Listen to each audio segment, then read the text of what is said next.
It's Hoop, host of The Hatening, the show that you are listening to.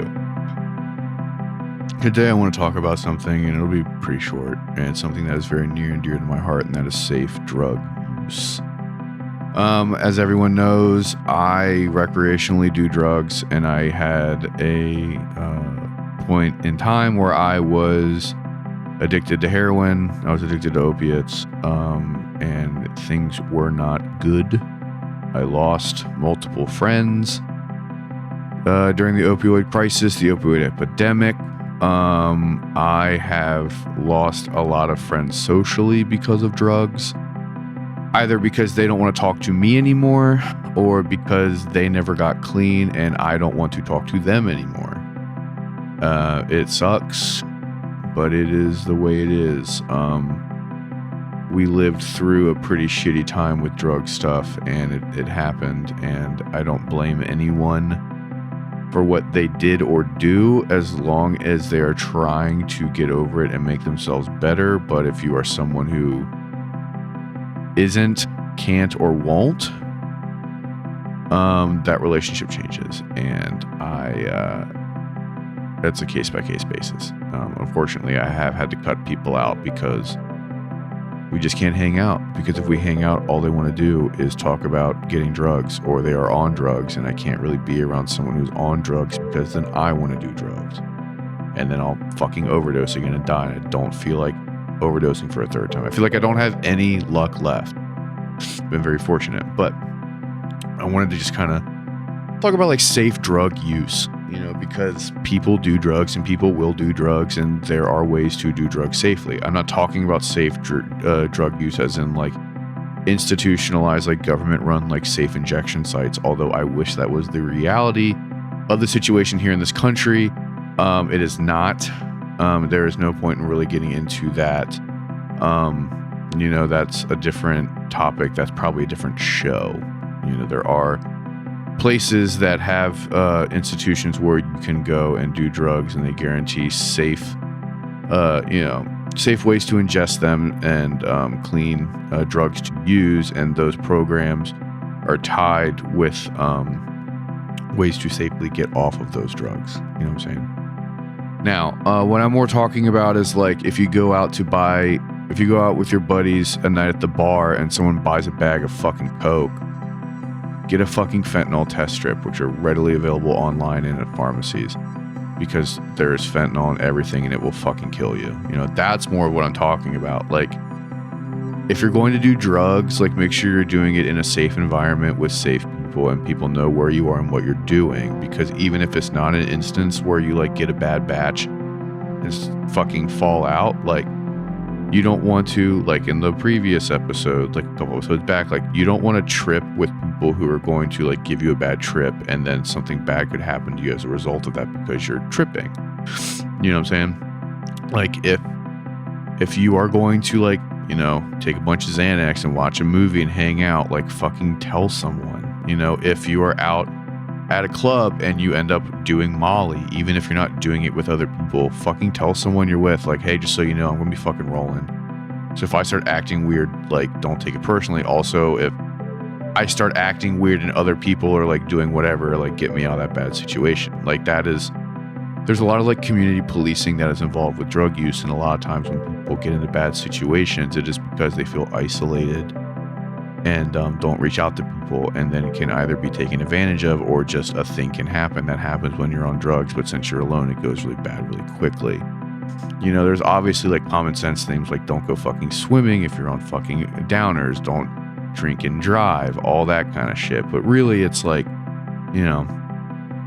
if you are going to be someone that uses intravenous drugs, don't fucking share needles. Get fucking clean needles. There are clean needle programs. There are needle exchanges. There's also, like, it's not that hard to fucking buy needles, right? If you're going to be snorting drugs, like, it's not the best idea to share straws or, like, dollar bills and stuff, because if,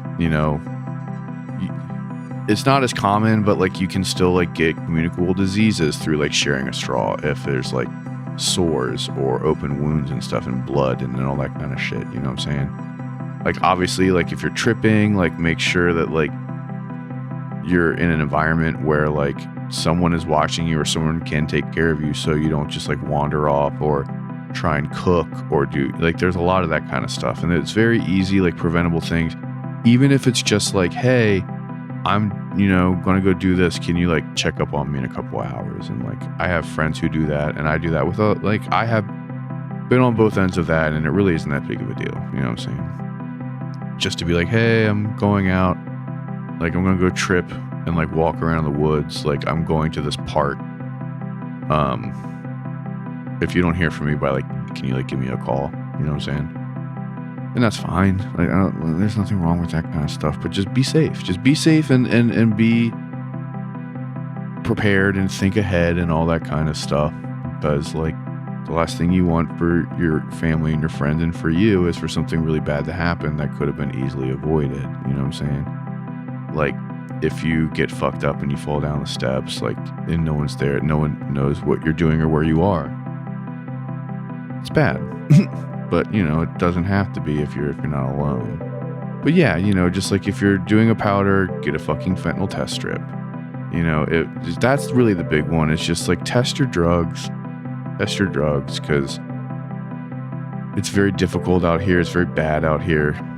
That's why I don't do like hard drugs anymore, is because I don't want to, like, it's not worth it. Like the stress is just not worth it. I mean, the quality isn't that good, but that's a whole other issue. But just like, I don't find it fun anymore. It's just too many things can go wrong, but just be fucking careful and be safe, and, help your friends be careful and be safe. Carry Narcan in your car, have Narcan at your office, have fentanyl test strips, even if you don't do drugs, like carry fentanyl test strips and fucking Narcan and stuff with you. So, because you never know what's going to happen if you're driving and someone might be overdosing on a bench, or, you know what I'm saying? Like there's a lot of stuff that can go wrong with drug culture, and like if you're prepared and you can save a life, you know what I mean? And then go from there with the person who was doing the drugs. But there's a lot that people can do, and it takes very little effort, and you could definitely save someone. You could save someone's life, which is important because people need to look out for each other.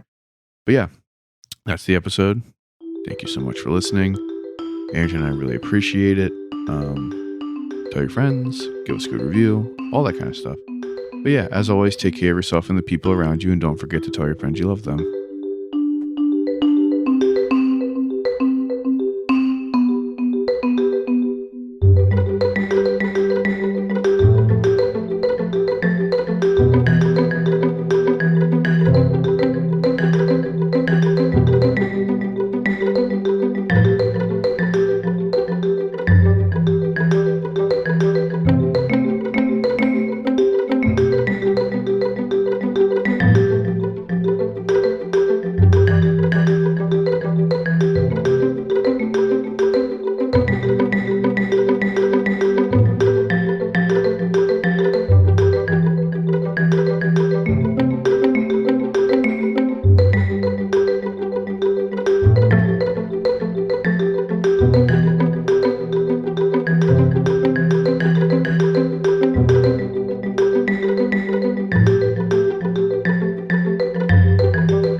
Andrew? Yes, Jesus again. I call you back. Again, bye.